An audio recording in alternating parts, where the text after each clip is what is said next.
This is the Average to Savage podcast with Paul Guarino. Everyone and anyone, athletes, celebs, and much more. What's up, everybody? Welcome back to another episode of the Average Savage podcast. Our special guest today is Spottie WiFi. Spottie WiFi, how's it going? I'm great, bro. Glad to be here, man. Thank you for taking the time. Yeah, no, for sure. I love the Cryptopunk face. Yes, sir, man. I gotta stay on brand. Absolutely. Yeah, that's dope. So yeah, just tell me a little bit about how you got into just being an artist and a rapper. Oh man, I started rapping, like freestyling a little bit on the bus in high school, going to basketball games and football games and stuff like that. I didn't really ever start taking it too seriously until after high school. I recorded a couple songs. And what's funny is even my very first song I ever recorded was with the same main producer that I work with today, to this very day. But yeah, in about and I'm going to show my age here, but in like 2006 or 2007, I moved from outside of Chicago into the city of Chicago, where that producer lived. His name is Stephen Clark. He's my partner, my producer in everything with Spottie WiFi. And we started a group. He was the DJ. It was me and another MC. And that's when I started taking it more seriously. And I just realized that, like, not only did I enjoy writing songs, but I also was I was pretty crafty in terms of being able to book shows and get us gigs and get different types of opportunities popping off just basically by just grinding. This was like in the MySpace era, sending a lot of DMs and things like that. So yeah, from 2006 or 7 until 2012, I was doing music pretty seriously. We toured, we opened for a lot of big names, but then eventually I just got worn out by it, got burnt out. It was hard to pay the bills with music at that time. By the time I was done, it wasn't even the MySpace era anymore. It was more like the SoundCloud era. But eventually I kind of gave it up, got a day job, got good at my day job, and did that for about 8 years, didn't write a song for 8 years. And then COVID hit, and that disrupted my job, lost my job. Bought a Cryptopunk in February of last year, and then got this crazy idea to build a character around it and start making music with my Cryptopunk. Yo, that's crazy. That's awesome and crazy. Like, as an entrepreneur as well, I'd say, like, even like I had those moments where I had to go get a regular job and still do my side hustle and things like that. So like I feel like people sometimes are like embarrassed to say that, but like I think it's like pretty normal to do. Like, you need to obviously live and stuff. So I appreciate you like saying all that stuff too. And then yeah, tell me like, how did you pick out the name Spottie WiFi? Because I think it's a great name for just like internet, just like the space that we're in right now. Thank you, man. So when I bought my Cryptopunk, the trait that makes my Cryptopunk rare is the spots on its face, right? So there's 10,000 Cryptopunks, only 124 have spots. But at the time, it was kind of an undervalued trait. Even though it was rare, it wasn't like a trait that anybody really wanted. Yeah. So I just saw it as like, this is basically underpriced. That's one of the main reasons why I bought this particular Cryptopunk. Then when I started thinking about doing something creative with my punk and giving it a name and a backstory, I just knew that the spots had to be central to that story and that identity, because I felt like anybody can relate to that. Everybody has something about them that the world discounts, or the world points at it and they laugh at it, or they don't appreciate it. But that's what makes us who we are. That's what makes us individuals. So first I started calling him Spottie Pippen, and that people would all that reaction, that laugh or that chuckle was like every time I would say Spottie Pippen. And then eventually it just hit me after a few days or weeks of thinking about it. I was like, no, his stage name is Spottie WiFi. Like, Spottie Pippen can be his his legal name, but Spottie WiFi has to be his stage name. Yeah, that's dope. See, when I thought of it, when I just like looked at it and always think of it, I just think of like how it's like funny how the internet's always like going in and out and spot like it's spotty. So that's what I think about it. Totally. Yeah. And it's like, rappers always want to be hard or talk about like they came from the struggle or whatever. So that's why I thought Spottie WiFi was funny because it's Yeah. like, it's futuristic, but it's also like, he's from the metaverse, but his Wi-Fi is spotty, Yeah, for sure. Now taking it back like a step, how did you get into NFTs? Like how did you discover them? Man, I got into cryptocurrencies for the first time in late 2017. So I actually bought crypto for the first time right before it crashed. So if anybody's watching this and if anybody's watching this and you are underwater right now because you bought some crypto and it just crashed, man, believe me, I totally know that feeling. Thankfully, I had a friend at that time who told me, you don't lose anything until you sell. And I was way overexposed, by the way. I got into crypto and I put way more money in than I was prepared to lose, but I just held it all and throughout the whole bear market. And it was a brutal bear market, 2018 and 2019. And in fact, it just made me study more and like learn more about it and get more convinced and convicted that I was right. And I just kept buying more little by little. When I could, I would buy more over the bear market. Um, then, finally, the prices started to go up toward like, I would say the end of 2019. Then COVID hit and everything crashed again. And I ended up losing my job. Uh, but then crypto rebounded pretty quickly in 2020. And by 2021, I started hearing about NBA Top Shot on Twitter. And so NBA Top Shot was really my gateway. That was the first, if you want to call them NFTs, that was the first NFTs I ever bought. And then my CryptoPunk was the very first Ethereum NFT that I ever bought. And I discovered CryptoPunks through the Top Shot community. That's dope. Yeah, that's exactly how I got into NFTs too through NBA Top Shot. Um, Yep. so that's dope. And then yeah, just tell me a little bit about like one, obviously you getting into NFTs and then you like what was the process of you thinking about making your own project and then bringing like music to NFTs, and I think you were one of like the first ones to do it, correct? Well, so there were definitely music NFTs before me, Hmm. but I did a few things that were new. I was the first one to take an NFT and build a character, a musical character around it. Now you see Snoop Dogg has a character, which is his Bored Ape named Dr. Bombay. Timbaland has a character with his Bored Ape named Congo. And Universal Music Group is licensing Bored Apes and building characters around them and things like that. But nobody was doing this at that time when I started last year. Um, some of the other things I did that were new were I kind of introduced the idea of rarity traits for an NFT album. So if you look at any of my NFT collections, I might have one song and then make 26 remixes out of it. Like I've literally done that so that when I drop it as an NFT collection, you might mint the original version of the song, which is very common, or you might mint a remix, which is rare. It might even be a one of one. Um, Hmm.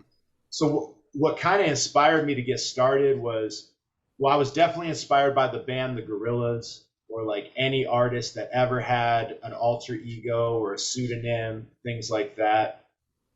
But really, it was when I started using my CryptoPunk as my Twitter avatar, and I saw that anybody with a CryptoPunk profile pic, you would get people following you just based off of your profile picture. Yeah. It doesn't matter if you know what the hell you're talking about or not. They don't even need to know your real identity. They don't need to know your resume or what your expertise is. They're going to follow you because the CryptoPunk signals to them that you know something. So once I started seeing that and experiencing that, it just like triggered something in me from those years in the past to being a musician. Because when you're a musician, you're looking for any way to capture the attention of an audience, you know. And all of a sudden I started to think, if somebody were to take their CryptoPunk and do something musically with it, they'll have a built-in audience, because there's thousands of people that own a CryptoPunk right now that are going to think that's interesting, and they're going to want to support that because they want CryptoPunks to become popular and well known, you know. So that was really the inspiration. And this was before Bored Apes. There were no Bored Apes yet at this time when I released my first song in Spottie WiFi. And yeah, man, it proved to work, basically. You know, I put out that first song, the CryptoPunk community and the NFT community embraced it, and I just never stopped. I kept putting out music all summer long last year, 2021. And by August, I had a whole album. And then, you know, along the way, I started to develop the concept of like, we're going to make rarity traits, you know, we're going to sell the NFT and you'll get a vinyl record. You'll get a copyright license so you can use the music in your content. We'll do some things where we have events and you have to have an NFT to get in.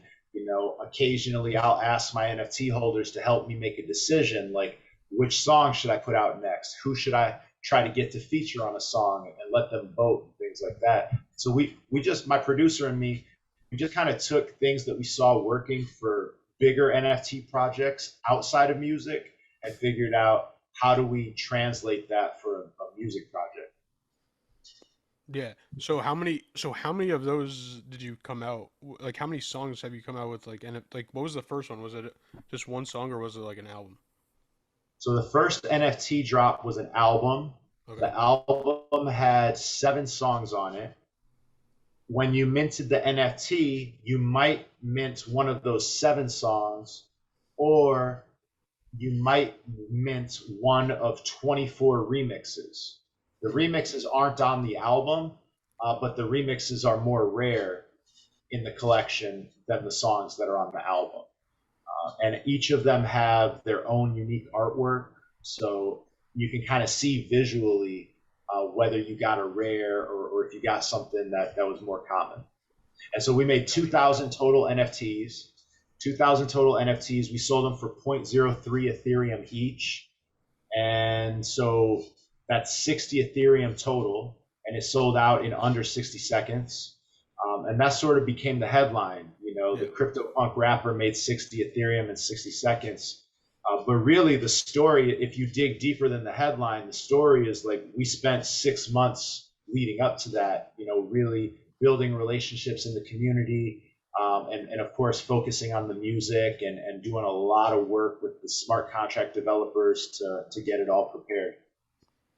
Yeah, no, definitely. Like the people that don't know, like obviously now we're in a bear market, but obviously that back then we were in a bull market and all that. It was, everyone was going crazy, and then, you know, contracts. Obviously, everyone wasn't, you know, educated on how to make everything, and now there's like a million different types of contracts, and, you know, gas efficient ones and all that. So I'm sure it was crazy just doing all that stuff, because I could only imagine just seeing like how it is now. Like, it's still harder, but I mean, it's still hard, but it's still, I mean, it's easier than it was like before.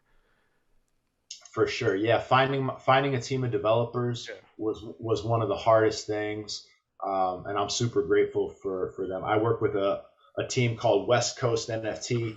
If it weren't for them, this would have never been possible, because the way I did the drop, I couldn't do that on OpenSea. I couldn't do that on Rarible by myself. You know, I had to have everything custom. Yeah. So how, like, I know, like you said, so what, how did you know it was going to sell out in 1 minute? No, man, I, you know, if you would have asked me a week before the drop, I really didn't know how it was going to do at all. Mm-hmm. I would say the few days leading up to the drop, things started to feel a little crazy though. Like, I did a song, the last song that I put out before the drop was a song with Art Chick, who is like a pretty controversial figure in the NFT world. And we did this song together. It's a fun song. I really love the song, actually. But she had a lot more followers than me at the time. She still does. And that song, like, at the time, that was the biggest song that we had put out. And it became our biggest song, like, overnight, basically. People were shocked that I did a song with Art Chick. It's also like an R&B song, so it was different than any of the other songs. And then, I don't remember the exact numbers, but like the number of people in our Discord, it like doubled or tripled like overnight. We were getting a lot of Twitter followers that last week. So in the last couple days leading up to it, I could feel the momentum. I remember I actually went to my developers, the smart contract developers, and I was like, "Yo, can we increase the price? Because I think we underestimated the demand, And they're like, nah, man, it's too late. If you want to do that, we have to delay the launch. And I was like, nah, I don't want to delay the launch. So it was really 48 or 72 hours beforehand when I started to think, man, this could really sell out. But I really didn't think I didn't think it was going to be like an instant sellout. That was a big surprise. Yeah, no, that's awesome. So like, how did that like basically how did that like change your life? Well, I'll put it to you this way. When I launched the sale, it was in the middle of the day. I was basically on a lunch break from a job that I was freelancing at, working from home as a freelancer. Yeah. So I was kind of like stealing time from this company that I was supposed to be working for, launching it. They ended up offering me a full-time job. Actually, I had just accepted a full-time job from them, but I was still freelancing. And right after the sale, or shortly after the sale, I let them know, like, yeah, I'm done. I'm not going to be working here anymore. So the biggest way it changed my life was this became my full-time job after that.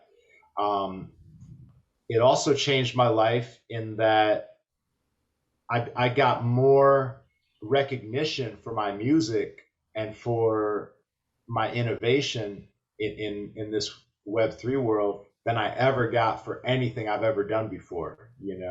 I had a Pigeons and Planes, which is a rap blog owned by Complex. They did like a 6,000 word editorial on my story, tracking my whole music journey going back 15 years. That was incredible. I've gone on to collaborate with, I've done songs with Bun B after that album. I did a song with Jim Jones after that album, which is unreleased, but people know that it exists because we just performed it live in New York last week. I've done songs with Death Row Records, which Snoop now owns.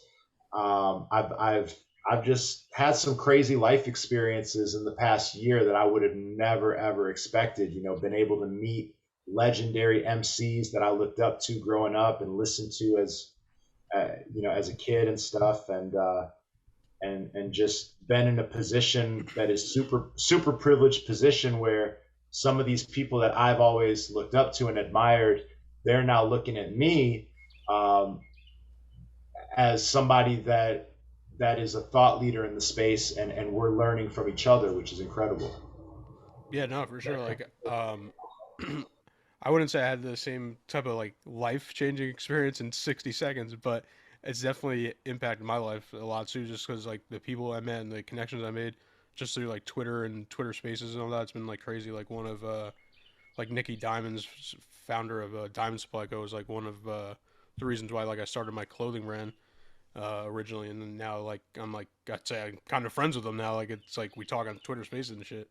It's pretty crazy to think that. Yeah, so it's just like random stuff and just like all the people I met, like, and even that's why I was telling you before we started, like a lot of people were talking about you in Spaces before I even met you. So that's why I was like, yo, I gotta meet this guy. Like I keep on hearing about him, and I've been following you for like probably like the last like 8 months, just seeing all your tweets. So it's been dope to actually see like the come up as well too. And then that's why I said like I'm pretty sure I'm saying to myself, you're definitely one of the NFT, like one of the only NFT music people in the best right now. Like I think you're in the top, whatever, 3, 5, something great. Hey, thank you, man. It's an incredible time, right now, because I know it sounds corny, but we're just so early that Yeah. if you figure out if you think about it long enough, you can figure out a way to do something that nobody has ever done before. And that's crazy to me. That all last year, that was the thing I kept saying was like, I just want to make I want to make a footnote in history because these are historic times we're living in. This is historic technology. And I just felt like I remember having this sense of urgency, and my producer had the same sense of urgency right up until we dropped. We were worried somebody's going to drop, somebody's going to do what we're trying to do if we don't hurry, you know? Yeah. And it's just a great feeling to do something that is innovative and then have people kind of recognize it. Because a lot of times you do something, or even throughout history, you see people, they do something innovative and it doesn't get recognized. You know, people don't always get their flowers while they're around to enjoy them, you know? So it's been a wild ride, man. I'm really grateful. Yeah, no, definitely. Yeah, and I think that's probably the best and worst part about Web3 of how fast it moves, because like you said, like even who knows, like if you did it a week later, someone could have done it or already done it. Like it's that quick. Sure. But I want to read the tweet that you wrote the other day. You said 18 months ago I was unemployed. 12 months ago I was a gimmick. 18 hours ago I opened up for Lil Wayne, Eminem, and Snoop at Ape Fest. Thank you to all my spotties that supported me through this movement from the beginning. It was incredible to see so many of you in the crowd yesterday. Much love. So, what did it mean to you to open up for those three legends? Oh man, it was incredible. You know, Snoop is actually one of those artists that I opened for years and years ago at a place called The Rave in Milwaukee. But this was super special because I've become good friends with his son, Champ. We've done music together. Snoop has shown me a lot of love personally. You know, he's one of these giants. I mean, who's everybody in the galaxy knows who Snoop is. You know what I mean? You could go to any continent. You go to Antarctica and there's some scientists running around and they know who Snoop Dogg is, you know? Yeah, for sure. So he's the type of guy who he was inspired by what I did, and he told me that, and he told me that publicly, and he didn't have to say that. You know, he could have just done what he's doing and never even mentioned me, and that would have been totally fine. But it was like it was really like a full circle moment, you know, to open up for him. Lil Wayne is one of my biggest influences in terms of music and rap, and same for my producer. You know, the Carter 1 through 3 was a whole era for us, and of course all the mixtapes and everything. That was just like a moment in time that helped define our style and everything. And Eminem too, man. You know, like it's crazy. My first song, I'm Spottie, is inspired by like how Eminem, with his first couple albums, he had a song called My Name Is, or he had a song called The Real Slim Shady, where he was introducing himself to the world through humor. And that's what I tried to do with our first song. So there were a lot of things that made it a really full circle moment. And that was definitely the biggest stage that I've performed on as Spottie WiFi. And to be embraced by the Bored Apes, you know, I own Bored Apes. I've been a big supporter of the Bored Apes since they launched in May of last year, or since they sold out in May of last year. So man, it was incredible. It was humbling. And the coolest part, like I said in that tweet, was looking out into the crowd, and anywhere I looked in the crowd, I could see friends of mine. I could see people that have come to my shows over the past year or 8 months when there were 20 people in the room, you know, or less, or 15 people in the room. And I'm seeing these people now in a bigger crowd and on a bigger stage. So it just felt like very much, I like to think that I represent the community, because I think I'm an example of what anybody can do with their intellectual property if they own an NFT and if they want to build with that intellectual property. And I think I inspire people in that way because I'm one of them. I'm part of the community. And I didn't have a big platform. I didn't have thousands of followers, and I didn't have a ton of money when I started. I still don't, but so it was just a very like cool feeling for all of those reasons. Yeah, no, definitely. And yeah, like going into the IP rights, like what was that like at the beginning? Because I think Cryptopunks, you didn't have them at the beginning, correct? So that was a very controversial subject Hmm. when I started. I bought my CryptoPunk in February, and Yuga Labs bought the intellectual property of the CryptoPunks just a few months ago. Yeah. So, for about a year, there were a lot of question marks about whether what I was doing was copyright infringement or whether it was a violation of Larva Labs terms and conditions. Um, I believe I had a strong argument to say that I was within my rights, but it definitely was controversial. And honestly, that's probably the number one reason why I don't have any competition. You know what I mean? There's very few CryptoPunks doing anything remotely creative with their CryptoPunks. There's like the Punks comic team, which I'm a big supporter of because they have 16 CryptoPunks that they use to make some comic books. But they weren't around when I started, by the way, when I put out my first song as I'm Spottie. You have G Money doing some cool things, partnering with Adidas, partnering with other brands, using his CryptoPunk. But these are very, very few and far between examples. So, yeah, the Yuga Labs buying that intellectual property and saying, do whatever you want with it is one of the greatest things that could have happened to me, and a totally unexpected gift. It's like the skies just opened up and this gift just fell in my lap. So I'm super grateful for that. Yeah, for sure. Like, so I don't know how much you know about me, but I do sports marketing for athletes, and um, I was getting sponsorships, and one of my friends owns a CryptoPunk, and I was like, "Yo, you want to get it on his boxing trunks?" And he was like, "Nah, like we can't, we don't have the IP rights." This was back in December, so I was like, "Oh damn." But I knew the Bored Apes did, so I got a sponsorship through that. So it was actually like the first Bored Ape on in the ring, basically, essentially. So it was pretty cool to do. First sponsorship, That's first type thing. Yeah, Hey, that's super dope, man. I yeah, love to hear that. yeah. And Because by the way, yeah. I was just gonna say, by the way, we should have a lot to talk about then off the air too. Would love to get some knowledge from you on how a lot of those things work. Oh yeah, yeah, for sure, definitely. What advice would you give to I guess a young artist trying to make it slash I guess in the new Web3 NFT world? Well, normally the advice I give is things like don't be in a rush. Don't pull up on a Monday looking to sell something on a Friday. Come in ready to learn and listen and build relationships. The best thing you can do is come in and be patient and just try to make friends. You want to meet other creators, content creators like yourself. You want to meet collectors like you and me. Um, and become a collector.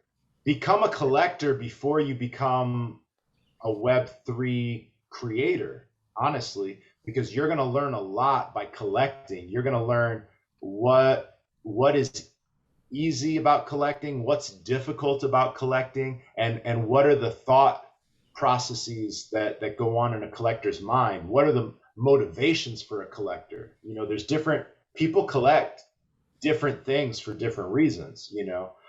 Some people like that feeling of putting a quarter in the gumball machine and hoping you get a rare flavor. That's why we did rarity traits. Some people collect because they like to get like Punk's comic. Punk's comic gives you a physical comic book. That helped inspire us to do the vinyl record. Some people collect because they want to get intellectual property rights and build something. That's why we give a copyright license with the music in most cases. So be a collector. That's going to help you a lot. You're going to learn a lot that way. Right now, I would also say, um, man, it's a tough time to try to sell NFTs. It really is a tough time. It's a bear market.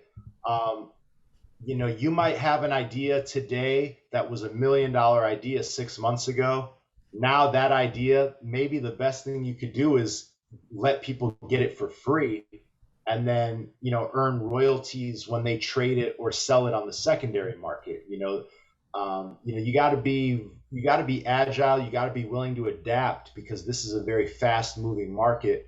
So, but the best advice I can give, probably, even if you don't put out an NFT for free, just whatever you're thinking to charge less. And however many NFTs you're thinking to sell fewer. That's the best advice. G Money gave me that advice last year when I was asking him about how I should approach this. That was the best advice I ever got. You want the people that believe in you from the beginning. You want them to feel like they got an amazing price, and you want that floor price to rise. You don't want to charge the max you can charge from your early supporters and then see that floor price fall, because that's gonna deflate the energy and suck all the air out of the room. That's probably the best advice I could give. Yeah, no, definitely. I wish I knew that advice last year because I came out with my own mini project. It was only like 11 collection, and then like I only sold one in the first, like, I don't know, maybe like 6 months. But then once I started getting into NFTs and actually buying them and getting into communities and stuff, then I sold out of them. So that was because I learned how to do other things and met new people and things like that. So like, yeah, definitely, I agree with you. Get into buying, like, buy NFTs and do research first, and then drop your NFTs if you're trying to.